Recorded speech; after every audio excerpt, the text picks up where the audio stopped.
Welcome to detail and depth. आज हम लोग पढ़ेंगे कम्बिनेशन ऑफ रेजिस्टर्स।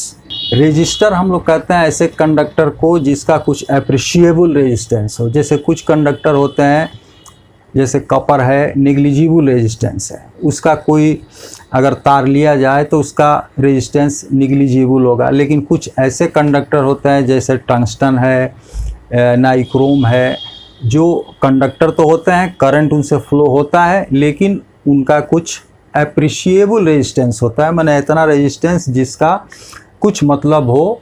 जब हम लोग कोई डिवाइस बनाते हैं तो उसके लिए हम लोगों को एक सर्टेन रेजिस्टेंस चाहिए होता है।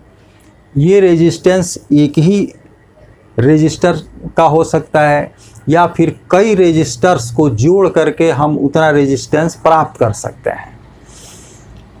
तो इस तरह से रेजिस्टेंस को जोड़ करके हम जब कॉम्बिनेशन बनाते हैं तो ये कॉम्बिनेशन कई तरह के हो सकते हैं, लेकिन बेसिकली दो कॉम्बिनेशन हम लोग रेजिस्टर्स का करते हैं। एक को बोलते हैं सीरीज कॉम्बिनेशन और एक को बोलते हैं पैरेलल कॉम्बिनेशन। बाद में इन्हीं दोनों को मिक्स करके और भी कॉम्बिनेशन हम बना सकते हैं। तो बेसिकली हमारे पास दो कॉम्बिनेशन है, दो तरह के कॉम्बिनेशन हम लोग करते हैं रेजिस्टर्स का, जिसमें पहला है सीरीज कॉम्बिनेशन। सीरीज कॉम्बिनेशन का मतलब होता है कि जितने रेजिस्टेंस हैं वो सब एंड टू एंड कनेक्शन से जुड़े हुए हैं। क्या अर्थ हुआ एंड टू एंड कनेक्शन का?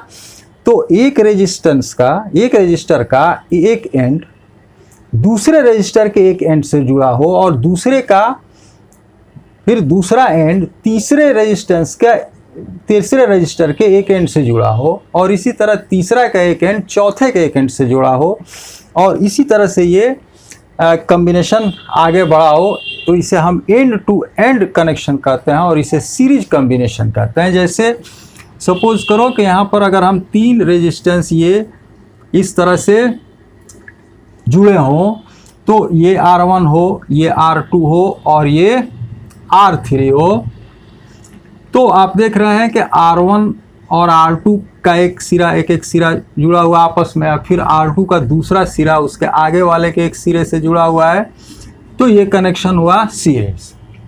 अब सीरीज कॉम्बिनेशन में क्या होता है कि एक ही चूंकि रास्ता है, एक ही पाथ है, इसलिए करंट सब में से सेम होता है। जैसे अगर करंट इस सर्किट में फ्लो कर रहा हो I, तो यही करंट सब जगह फ्लो करेगा।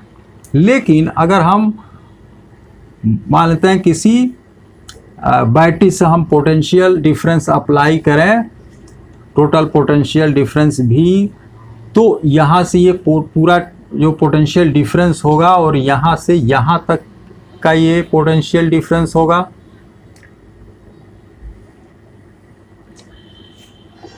लेकिन अलग अलग रेजिस्टर्स के क्रॉस अगर पोटेंशियल डिफरेंस देखा जाए तो सपोज करो कि इसका पोटेंशियल डिफरेंस है V1, इसके एंड के क्रॉस, इसका है V2 और इसका है V3।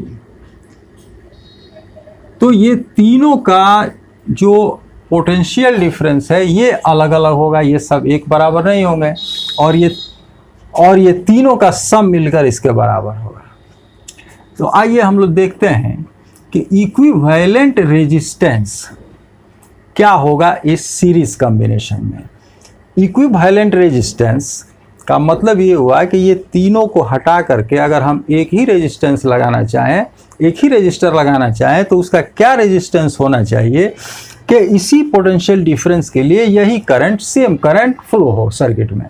तो हम यहाँ पर अगर ओम का लॉ यूज़ करें, ओम्स लॉ अप्लाई करें ये तीनों रेजिस्टर्स के अक्रॉस, तो इसके लिए पहले रेजिस्टर के लिए क्या होगा, V1 = IR1, दूसरे के लिए क्या होगा, V2 = IR2, और तीसरे के लिए क्या होगा, V3 = IR3।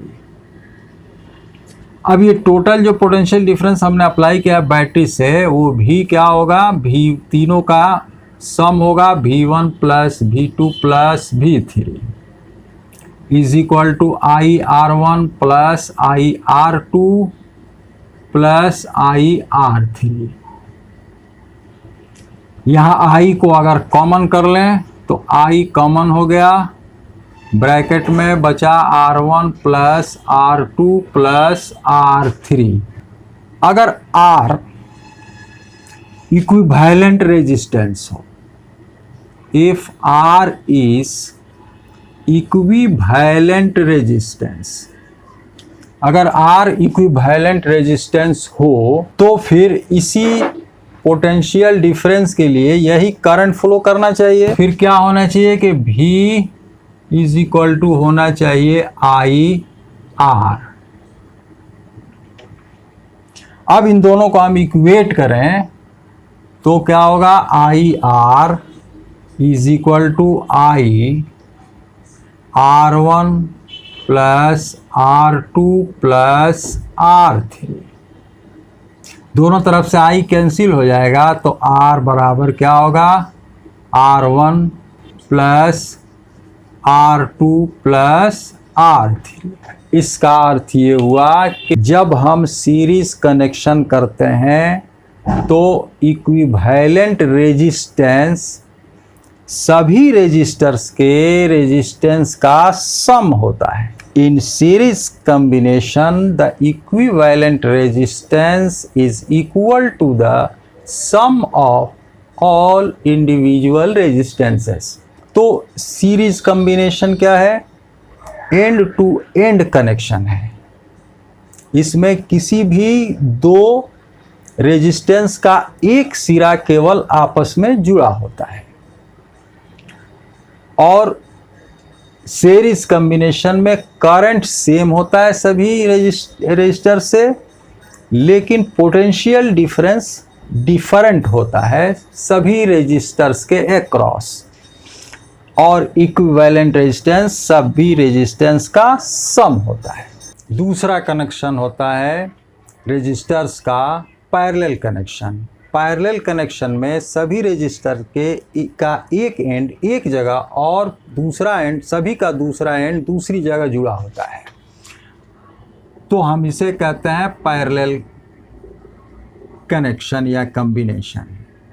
जैसे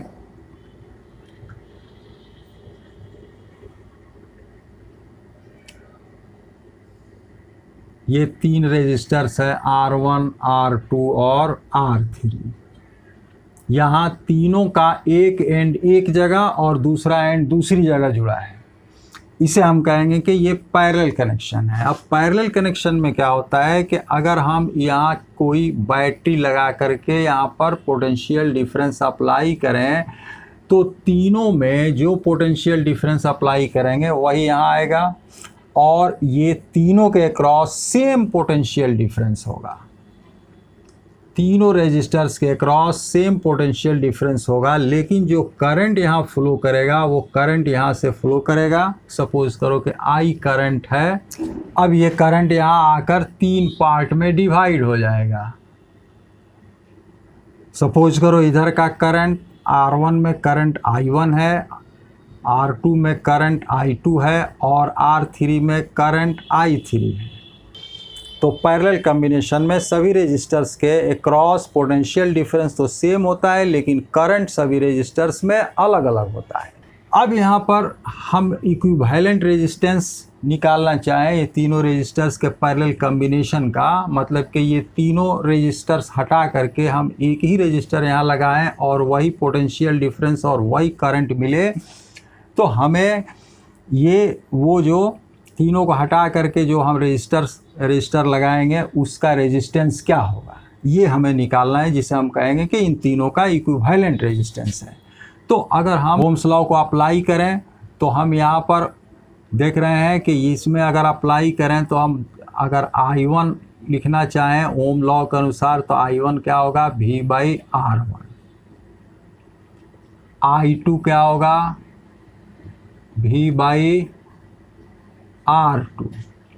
और उसी तरह से I3 क्या होगा, V/R3।